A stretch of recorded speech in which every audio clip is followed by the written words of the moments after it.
పదిహేడేళ్ల తర్వాత T20 world cup నెగ్గింది team India. నువ్వా నేనా అన్నట్టు జరిగిన ఫైనల్ ఫైట్లో సౌత్ ఆఫ్రికాను 7 పరుగుల తేడాతో ఓడించిన రోహిత్ సేన విజయం అందుకుంది.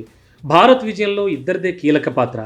బ్యాటింగ్లో కోహ్లీ, బౌలింగ్లో బుమ్రా ఈ ఇద్దరే తమ అద్భుత ప్రదర్శనతో భారత్ మళ్లీ కప్ను ముద్దాడేలా చేశారు. వరుసగా వికెట్లు పడుతున్న సమయంలో క్రీజులు పాతుకుపోయిన కోహ్లీ ప్రొటీస్ బౌలర్లను రఫ్ఫాడించాడు. ధనాధన్ ఇన్నింగ్స్తో 76 పరుగులు సాధించాడు. జట్టు విజయంలో కీలక పాత్ర పోషించాడు. అయితే నిజానికి టోర్నీ అంతా విరాట్ ఘోరంగా ఫెయిల్ అయ్యాడు.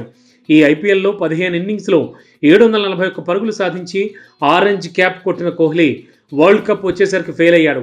వరల్డ్ కప్లో 7 ఇన్నింగ్స్లో కలిపి 75 రన్స్ మాత్రమే చేశాడు. దీంతో కోహ్లీ సెల్ఫిష్ ప్లేయర్ అంటూ కామెంట్లు వినిపించాయి. అయితే విరాట్కు కెప్టెన్ రోహిత్ అండగా నిలిచాడు. ఫైనల్స్ కోసం రన్స్ సేవ్ చేస్తున్నాడని చెప్పుకొచ్చాడు.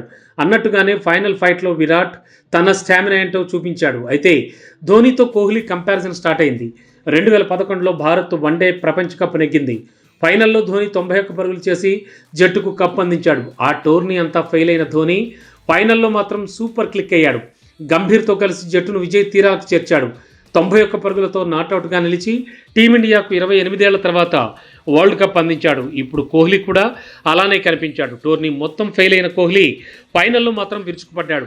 76 పరుగులతో అదరగొట్టాడు. దీంతో అప్పుడు ధోనీ, ఇప్పుడు కోహ్లీ సేమ్ టు సేమ్ అంటూ ఇద్దరి ఇన్నింగ్స్ షేర్ చేస్తూ పోస్టులు పెడుతున్నారు ఫ్యాన్స్.